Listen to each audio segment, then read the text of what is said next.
Yo les gars, c'est Mathis Football, on se retrouve aujourd'hui pour un tout nouveau débrief.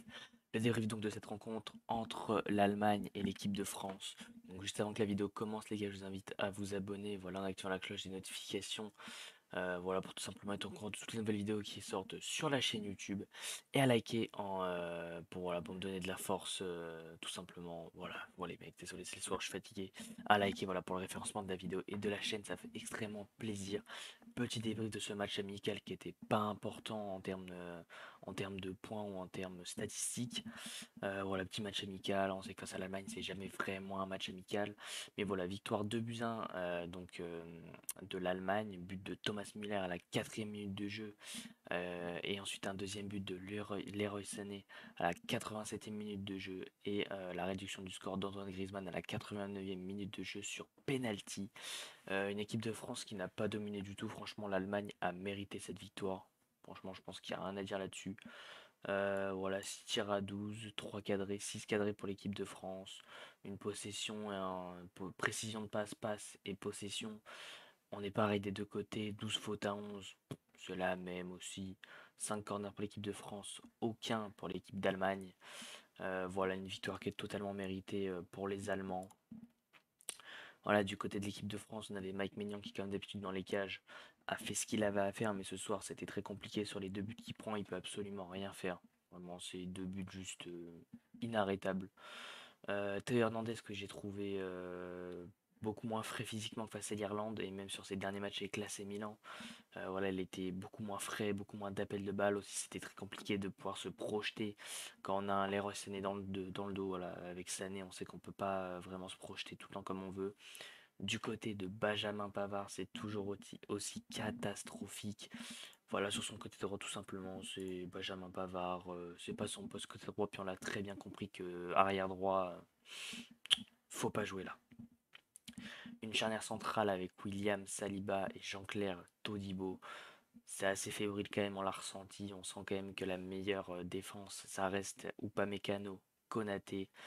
Voilà, Saliba, même s'il a déjà fait une grosse saison l'année dernière avec Arsenal et repart sur de très très bonnes bases. Todibo, c'est peut-être un peu juste pour l'équipe de France, je pense encore.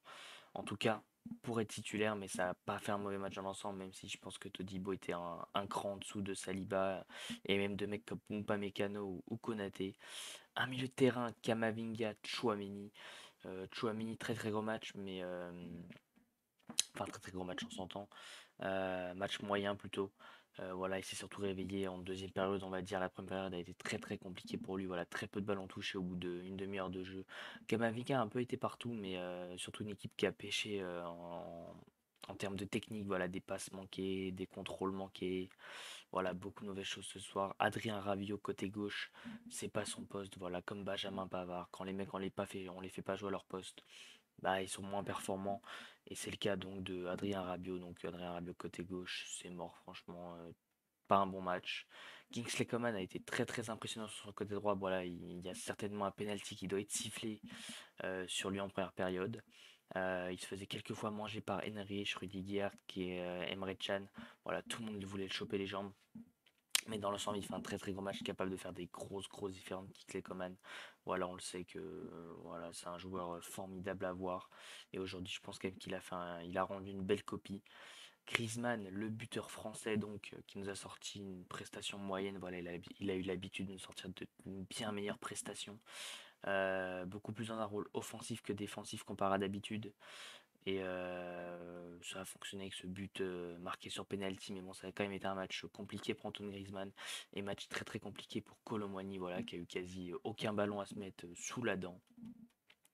Quatre entrées du côté de l'équipe de France, Jules Koundé à la place de Benjamin Pavard, Ousmane Dembélé qui a apporté une fraîcheur incroyable, vraiment, il a fait beaucoup de différence.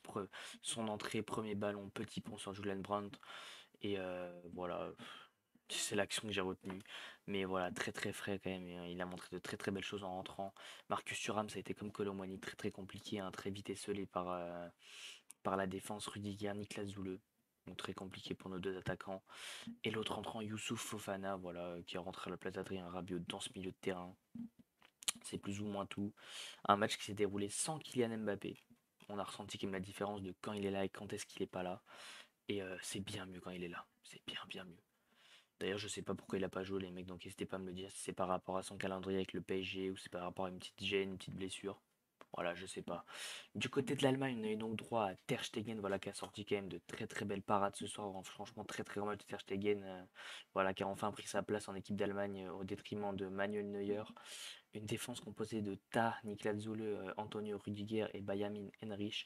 Très très grand match de Henrich, voilà, qui apporte le premier but sur un centre pour Thomas Müller. Très très grand match de Süle et Rüdiger.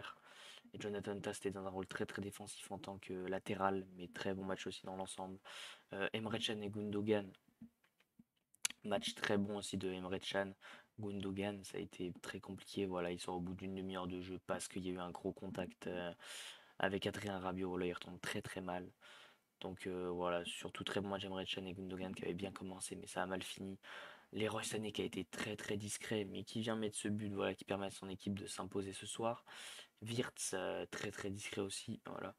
Serge Gnabry qui a fait quand même pas mal de différences, même si je pense que ça a un peu moins bien joué par exemple que Kingsley Coman de l'autre côté. Et Thomas Müller, hein, le briscard, qui nous a sorti une très très bonne copie ce soir en étant d'ailleurs le premier buteur de cette rencontre. Et donc du côté des autres, on a eu Kai Havertz, Julian Brandt, Jonas Hoffmann, Robin Gosens et Pascal Gross qui est rentré donc en première mi-temps à la place de Ikai Gundogan. Et bah les mecs, je pense que c'est tout pour moi. Voilà, dans l'ensemble, ce petit récapitulatif. Comme d'habitude, les petits débriefs de match, ça fait plaisir. Voilà, c'était pas un match qu'on était dans l'obligation de gagner. Ça reste un match amical, même si on sait que les matchs Allemagne-France ne sont pas tout le temps amicales. Mais là, je pense quand même que voilà, c'était un match amical. L'équipe de France restait sur de très belles copies. Voilà, sans encaisser de but. Mike Maignan qui encaisse son premier but ce soir, c'est dommage. Mais bon, voilà, dans l'ensemble, quand même, un match compliqué parce qu'il n'avait pas les jambes, je pense, ce soir. C'est surtout au niveau du physique que ça a pêché. Mais voilà, comme je le dis, match amical. Match pas du tout important, les mecs, vraiment. Ce match servait presque à rien, surtout parce que l'Allemagne va accueillir donc l'Euro. Donc ils n'ont pas les éliminatoires comme l'équipe de France et comme toutes les autres équipes. Donc forcément, bah, il faut jouer des matchs. Et pour eux, ça va surtout les remettre en confiance après cette défaite 4-1 face au Japon. Donc en tout cas les mecs, si cette vidéo vous a plu, je vous invite à liker pour le référencement, ça fait extrêmement plaisir, ça me soutient et ça m'aide énormément, c'est juste un clic donc je compte sur vous. À vous abonner en activant la cloche des notifications pour être au courant de toutes les nouvelles vidéos qui arrivent sur la chaîne YouTube. Et bien évidemment les gars, à commenter en me donnant que ce soit vos tops ou vos flops. Donc top et flop côté Allemagne et top et flop côté équipe de France. En tout cas, sur ce, les mecs, c'était Matisse Football. Ciao l'équipe.